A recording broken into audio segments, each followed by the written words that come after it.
ಇದು ಕಳ್ಳಾಟವೋ ಅಥವಾ ಸುಳ್ಳಾಟವೋ, ನೆಮ್ಮದಿಗಾಗಿ ಕಳ್ಳಾಟವೋ ಅಥವಾ ಏನೋ ಗೊತ್ತಿಲ್ಲ.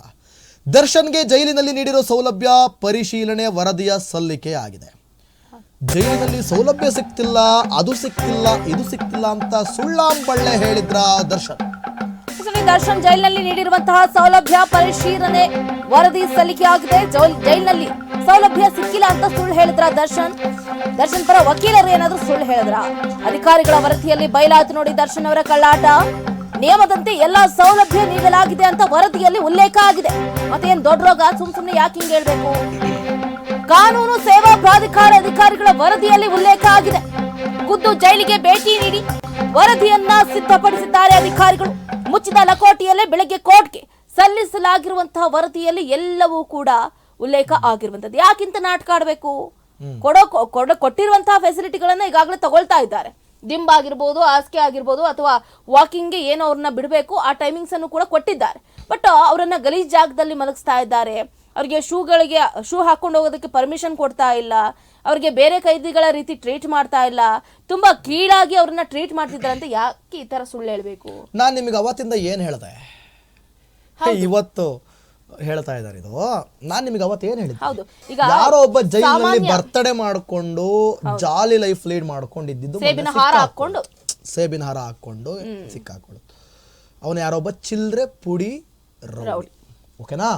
ಒಬ್ಬ ಚಿಲ್ಲರೆ ಪುಡಿ ರೌಡಿ ಸೇಬಿನ ಹಾರ ಹಾಕೊಂಡು ಬರ್ತಡೇ ಮಾಡಿಕೊಂಡು ಪರಪ್ಪನ ಅಗ್ರಹಾರದಲ್ಲಿ ಎಂಜಾಯ್ ಮಾಡುವಾಗ ಅಂತ ದೈತ್ಯ ನಟನನ್ನ ಗಲೀಜಲ್ಲಿ ಮಲಗಿಸ್ತಾರ? ಪಾಸಿಬಲ್? ನೋ. ನಾನು ಅವತ್ತೇ ಸುಳ್ಳು ಸುಳ್ಳು ಸುಳ್ಳು ಇದೆಲ್ಲ ನಾಟಕ ನಾಟಕ ನಾಟಕ ಅಂತ ನಾನು ಬಾಯ್ ಬಡ್ಕೊಂಡೆ. ನೀವ್ಯಾರೋ ನಂಬಲಿಲ್ಲ. ನಂಗೆ ಗೊತ್ತಿತ್ತು ಇದು ಹಿಂಗೆ ಅಂತ.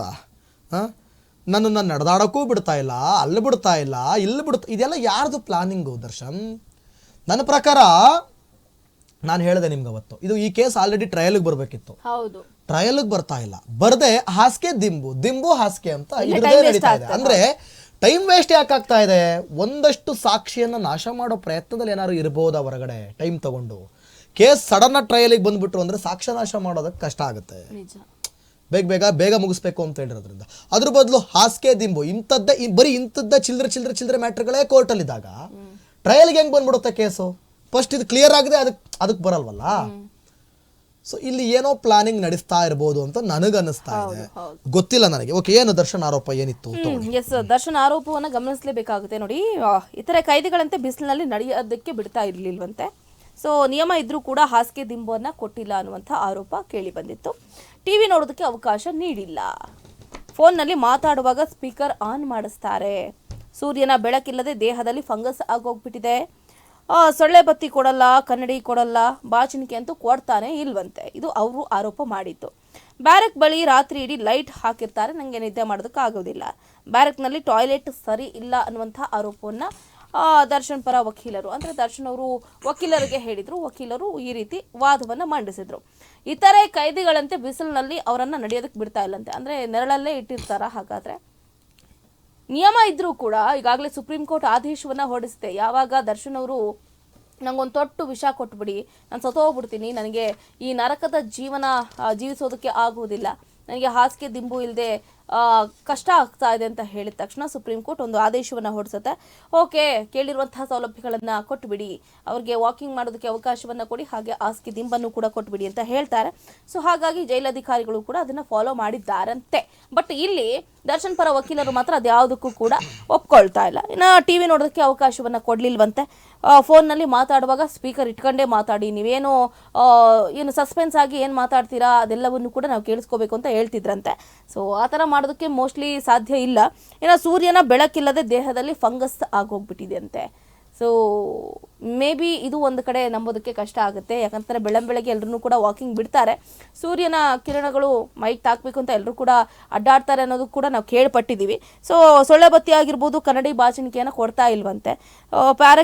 ಬ್ಯಾರಕ್ ಬಳಿ ರಾತ್ರಿ ಇಡೀ ಲೈಟ್ ಹಾಕಿರ್ತಾರೆ, ಹಾಗಾಗಿ ನನಗೆ ನಿದ್ದೆ ಮಾಡೋದಕ್ಕೆ ಆಗೋದಿಲ್ಲ ಅನ್ನುವಂಥ ಒಂದು ಕಂಪ್ಲೇಂಟ್ಸನ್ನು ಕೂಡ ರೇಸ್ ಮಾಡಿದ್ದಾರೆ. ಸೊ ಇದೆಲ್ಲ ಒಂದು ಕಡೆ ಸಿಲ್ಲಿ ಅಂತ ಅನಿಸುತ್ತೆ. ಸೊಳ್ಳೆ ಬತ್ತಿ ಓಕೆ, ಸೊಳ್ಳೆಗಳು ಕಾಟ ಜಾಸ್ತಿ ಇರುತ್ತೆ. ಕನ್ನಡಿ ಯಾಕೆ ಗೊತ್ತಿಲ್ಲ, ಬಾಚಣಿಕೆ ಕೊಡ್ತಾ ಇಲ್ವಂತೆ.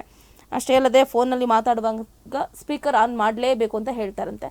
ಸೊ ಇದೆಲ್ಲ ನೋಡ್ತಾ ಇದ್ರೆ ಏನ್ ಅನ್ಸುತ್ತೆ ಇವತ್ತು ಆಕ್ಚುಲಿ ಹೇಳ್ಬೇಕು ಅಂದ್ರೆ? ಇಲ್ಲ, ಸುಳ್ಳು ಅನಿಸ್ತಾ ಇದೆ ನಮಗೆ. ಬ್ಯಾರಕ್ನಲ್ಲಿ ಟಾಯ್ಲೆಟ್ ಸರಿ ಇಲ್ಲ ಅಂತ ಹೇಳ್ತಾರೆ. ಎಸ್, ಹೌದು ಹೌದು. ಬ್ಯಾರಕ್ ಬಳಿ ರಾತ್ರಿ ಇಡೀ ಲೈಟ್ ಹಾಕಿರ್ತಾರೆ, ಹಂಗೆ ಹಿಂಗೆ ಅಂತ. ಇದು ಮೋಸ್ಟ್ಲಿ ಬ್ಯಾರಕ್ ಬಳಿ ಲೈಟ್ ಹಾಕಿರ್ಬೋದು. Maybe. ದರ್ಶನ್ ಅವರ ಆರೋಪ ಏನು ಅಂತಂದ್ರೆ, ಸೊಳ್ಳೆ ಬತ್ತಿ ಕೊಡ್ತಾ ಇಲ್ಲ, ದೇಹದಲ್ಲಿ ಫಂಗಸ್ ಆಗಿದೆ, ಸೂರ್ಯನ ಬೆಳಕಿಲ್ಲದೆ ಸೊಳ್ಳೆ ಬತ್ತಿ ಕೊಡ್ತಾ ಇಲ್ಲ, ಓಕೆ ಒಪ್ಕೊಳ್ಳೋಣ. ಕನ್ನಡಿ ಕೊಡ್ತಾ ಇಲ್ಲ, ಓಕೆ ಒಪ್ಕೊಳ್ಳೋಣ. ಬಾಚಣಿಗೆ ನೀಡಿಲ್ಲ, ಬಾಚಣಿಗೆ ಯಾಕೆ? ಕೂದಲೇ ಇಲ್ವಲ್ಲ, ಬಾಚಣಿಗೆ ಯಾಕೆ? ಇರ್ಲಿ, ತಮಾಷೆ ಮಾಡಿ. ಬ್ಯಾರಕ್ ಬಳಿ ರಾತ್ರಿ ಇಡೀ ಲೈಟ್ ಹಾಕಿರ್ತಾರೆ, ಹಾಕ್ಬೋದೇನೋ ಹೇಳೋಕ್ಕಾಗಲ್ಲ.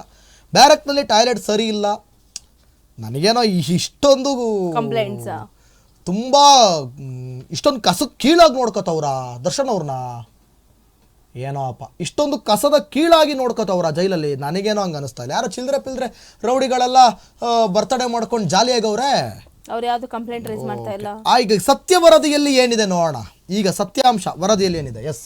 ಸೊ ವರದಿಯಲ್ಲಿ ಏನಿದೆ ಅಂತ ನೋಡೋದಾದ್ರೆ, ಬ್ಯಾರಕ್ನಲ್ಲಿ ಒಂದು ಇಂಡಿಯನ್, ಒಂದು ವೆಸ್ಟರ್ನ್ ಟಾಯ್ಲೆಟ್ ಇರುತ್ತೆ. ಒಂದು ಬ್ಯಾರಕ್ನಲ್ಲಿ ಒಂದು ಇಂಡಿಯನ್ ಇರುತ್ತೆ, ಒಂದು ವೆಸ್ಟರ್ನ್ ಟಾಯ್ಲೆಟ್ ಇರುತ್ತೆ. ಯಾವ ಟಾಯ್ಲೆಟ್ ಬೇಕಾದರೂ ಬಳಸಬಹುದು. ಕೆಲವರಿಗೆ ಕಾಲು ನೋವಿರುತ್ತೆ, ಸೊ ಹಾಗಾಗಿ ವೆಸ್ಟರ್ನ್ ಟಾಯ್ಲೆಟಲ್ಲಿ ಹೋಗಬಹುದು. ಇನ್ನು ನಾರ್ಮಲ್ ಆಗಿರುವಂಥ ವ್ಯಕ್ತಿಗಳು ಇಂಡಿಯನ್ ಟಾಯ್ಲೆಟ್ಗೆ ಹೋಗ್ತಾರೆ, ಸೊ ಅದನ್ನು ಕೂಡ ಯೂಸ್ ಮಾಡ್ಕೋಬಹುದು. ಇನ್ನು ವಿಚಾರಣಾಧೀನ ಕೈದಿಗೆ ಹಾಸಿಗೆ ದಿಂಬು ಅವಕಾಶ ಇಲ್ವಂತೆ. ನಿಯಮದಂತೆ 1 ಗಂಟೆ ವಾಕಿಂಗ್, ಆಟಕ್ಕೆ ಅವಕಾಶ ಕೂಡ ಕೊಡೋದಿಲ್ವಂತೆ.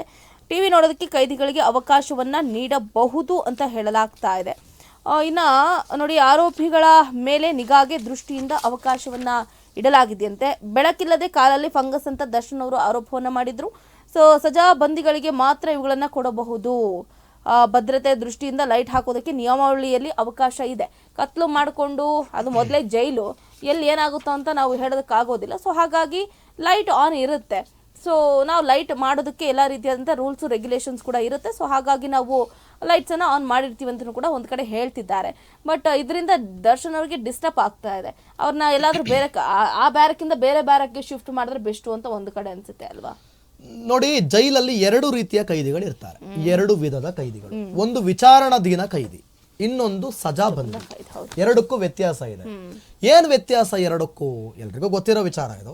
ವಿಚಾರಣಾಧೀನ ಕೈದಿ ಅಂತಂದ್ರೆ, ವಿಚಾರಣೆ ನಡೀತಾ ಇರುವಂತ ಸಂದರ್ಭದಲ್ಲಿ ಅವರನ್ನ ಜಸ್ಟ್ ನ್ಯಾಯಾಂಗ ಬಂಧನದಲ್ಲಿ ಇರಿಸಲಾಗಿರುತ್ತೆ. ಈಗ ಅವ್ರು ಇರೋದು ನ್ಯಾಯಾಂಗ ಬಂಧನದಲ್ಲಿ, ವಿಚಾರಣಾಧೀನ ಕೈದಿಯಾಗಿ, ಆಯ್ತಾ.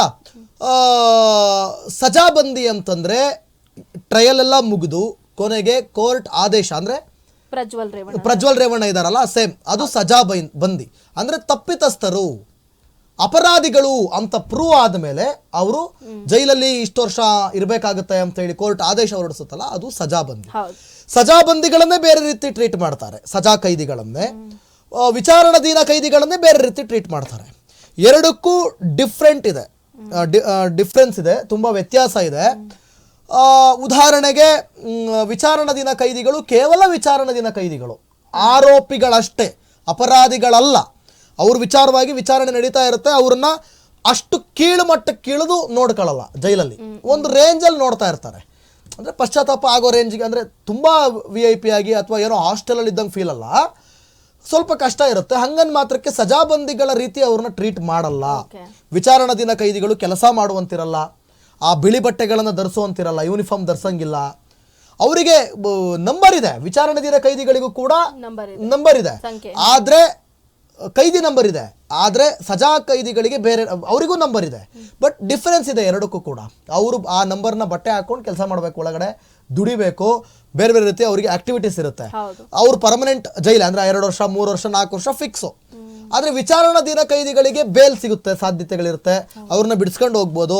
ಅಥವಾ ಬೇರೆ ಬೇರೆ ರೀತಿಯಲ್ಲಿ ಒಂದಷ್ಟು ಆಕ್ಟಿವಿಟೀಸ್, ಅಂದರೆ ಏನು ಆಕ್ಟಿವಿಟೀಸ್ ಇರಲ್ಲ, ಅವ್ರು ಸುಮ್ಮನೆ ಕುತ್ಕೊಳ್ಳೋದಷ್ಟೇ ಜೈಲಲ್ಲಿ, ಸುಮ್ಮನೆ ಅವ್ರ ಪಾಡಿಗೆ ಅವ್ರು ಇರೋದು, ನೋಡಕ್ ಬಂದ್ರ ಹೋಗಿ ನೋಡೋದು, ಅದಕ್ಕೂ ಒಂದಷ್ಟು ನಿಯಮಾವಳಿಗಳಿರುತ್ತೆ. ಸೊ ಇದು ಡಿಫ್ರೆನ್ಸ್ ವಿಚಾರಣಾಧೀನ ಕೈದಿಗಳಿಗೂ ಮತ್ತು ಸಜಾ ಬಂದಿಗಳಿಗಿರುವಂಥ ಡಿಫ್ರೆಂಟ್. ವಿಚಾರಣಾಧೀನ ಕೈದಿಗಳನ್ನ ಅಷ್ಟು ಈಸಿಯಾಗಿ ತುಂಬಾ ಕೀಳು ಮಟ್ಟದಲ್ಲಿ ನೋಡೋ ಸಾಧ್ಯತೆ ಇಲ್ಲ. ಅಲ್ಲಿ ಸಜಾ ಕೈದಿಗಳೇ ಫುಲ್ ಪಾರ್ಟಿ ಮಾಡ್ಕೊಂಡು ಎಂಜಾಯ್ ಮಾಡ್ಕೊಂಡು ಇರುವಾಗ, ವಿಚಾರಣಾಧೀನ ಕೈದಿಗಳು ಅಂತ ದೈತ್ಯ ಆಕ್ಟರ್, ಒಬ್ಬ ನಟ, ಕೋಟ್ಯಾಂತರ ಫಾಲೋವರ್ಸ್ ಹೊಂದಿರುವಂಥ ನಟನನ್ನ ಅಷ್ಟು ಕೀಳಾಗಿ ಕಾಣಲಿಕ್ಕೆ ಸಾಧ್ಯನಾ? ಇದೆಲ್ಲೋ ಒಂದು ಕಡೆ ಹೊರಗಡೆ ಚೆನ್ನಾಗಿದ್ದಾರೆ ಅಂದ್ರೆ ಹೊರಗಡೆ ಪೋರ್ಟ್ರೇ ಆಗಬಾರ್ದು, ತುಂಬಾ ಚೆನ್ನಾಗಿದ್ದಾರೆ ದರ್ಶನ್, ಆರಾಮಾಗಿದ್ದಾರೆ, loyal ನೆಮ್ಮದಿಯಾಗಿದ್ದಾರೆ ಅಂತ ಆಗಬಾರ್ದಲ್ಲ. ಅದು ಆಗಬಾರದು ಅಂದ್ರೆ ಅವಾಗ ಇದು ಹಿಂಗೆ ಆಗ್ತಾ ಇದೆ ಅಂತ ಹೋಗ್ತಾ ಇರ್ಬೇಕಲ್ಲ. ಸಿ ನಿಜ. ಉದಾಹರಣೆ ಕೊಟ್ಬಿಡ್ತೀನಿ ನಿಮಗೆ. ನಿಮ್ಗೇನೋ ಒಂದು ಶಿಕ್ಷೆ ಕೊಟ್ಟಿರ್ತಾರೆ, ನೀವು ನೆಮ್ಮದಿಯಾಗಿದ್ದೀರಾ.